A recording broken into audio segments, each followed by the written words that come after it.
Today let's do a IPS screen upgrade for this Glacier Game Boy Advance. Okay, so I have the Game Boy Advance itself, original. I have tested and I can confirm that it is working. Yeah, and I will replace the screen. So this is the screen control board, and this is the IPS screen itself. Right. So let's get into it.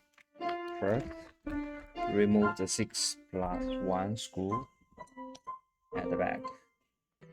Alright, now all the screws have been removed.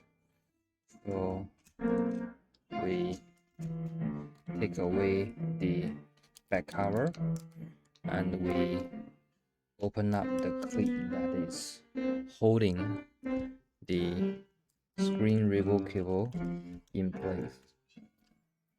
And then there are two screws, sometimes three, to the left and to the right of this motherboard.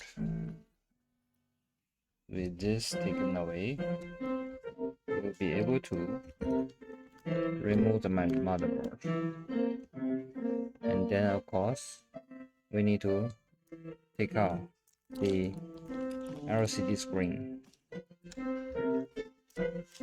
Just apply a little bit force to the screen and it will be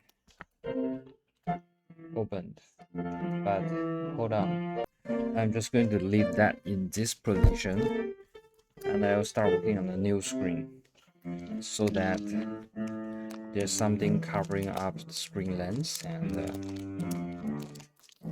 there will be lesser dots get fall onto the inside of the screen faceplate, right?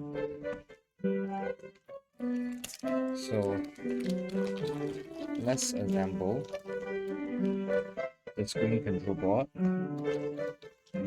Also choose a ribbon cable. For me, I have the 40-pin connection over here, so I'll be choosing the one with GBA 40P and connect the ribbon cable connector. There are two sides, so make sure the LCD side is connected to the control board and gently press a click back. On the other side, we got to connect the screen in this way.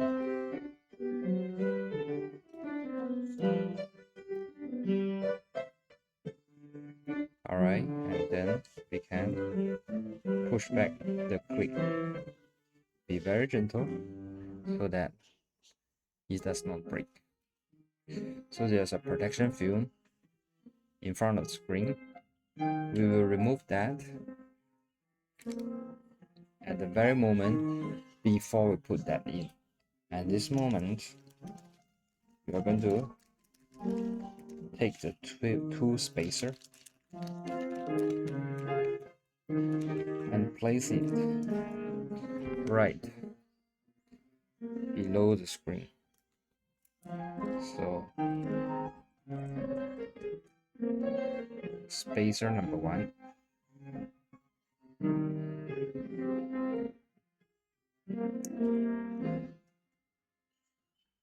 alright, it is in position, and spacer number two.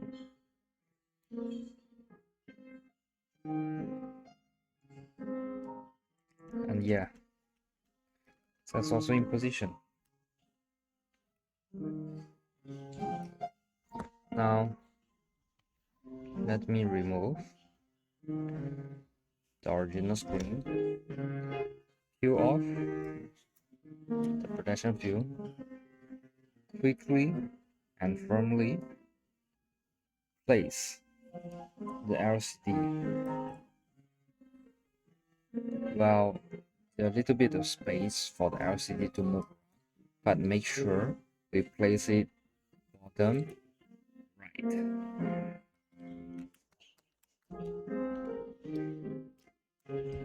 Alright, so it is in place. And now I'm going to apply some insulation tape to hold the ribbon in place. This is as per recommendation from the LCD manufacturer. So make sure the cable, everything is properly aligned, then tape it on. Right, without this tape it will definitely work, but again, this is a recommended practice. Now I will place the touch sensor. There are two ways to place this. Either you fold it this way and you touch from the top, or for me, I like to leave it here, and so the motherboard will press it down, and then we adjust from the front panel. Alright.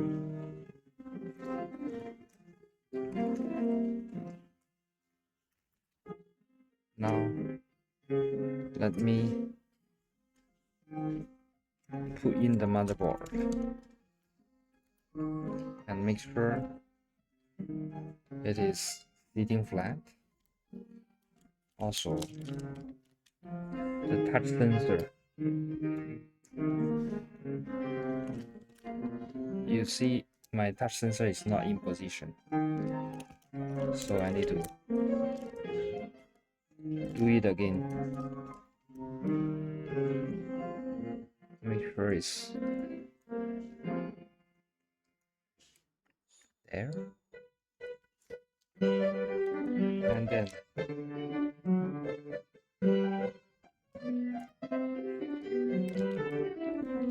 you place the motherboard. Alright, now I believe the motherboard is sitting in the right place where it belongs.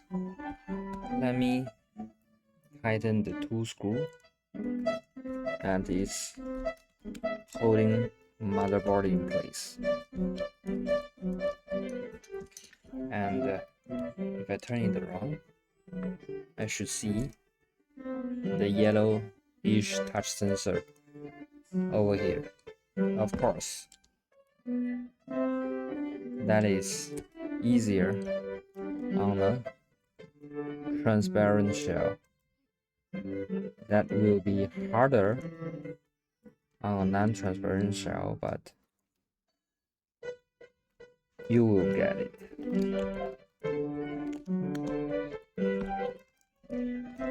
Alright, so let me place back all the pieces that is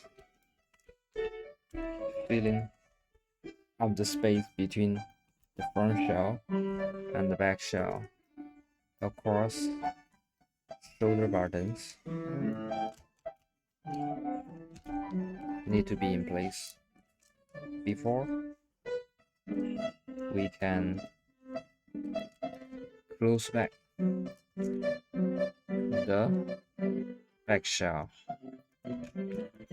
Place that in place carefully, and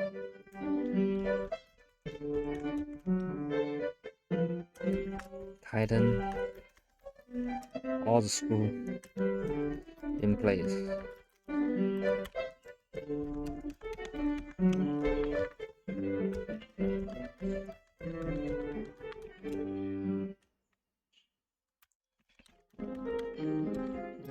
Alright, last screw,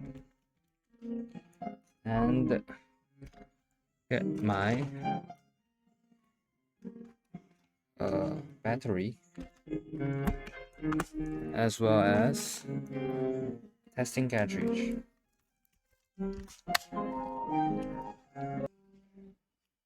So there shouldn't be, for self installation, it is common to have one or two dusts or a few, but there shouldn't be too many obvious dust. But again, we cannot 100% get rid of all the dust. Anyway, it is just in my bedroom. Wait, did I?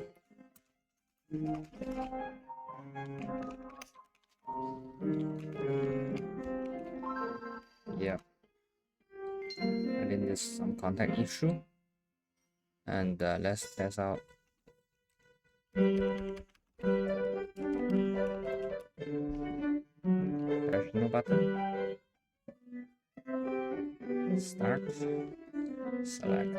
Now touch function, brightness level 7, level 8, 2, 3, 4, 5. Yeah, so that's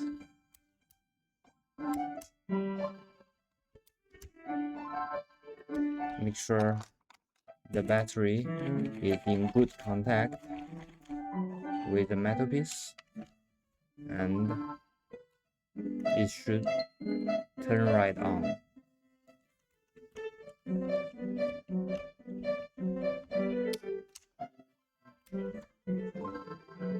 Alright, so that's all for this unit. Thanks for watching. You can purchase the device as well as the IPS screen alone on my website. Thanks for watching. See you in the next one.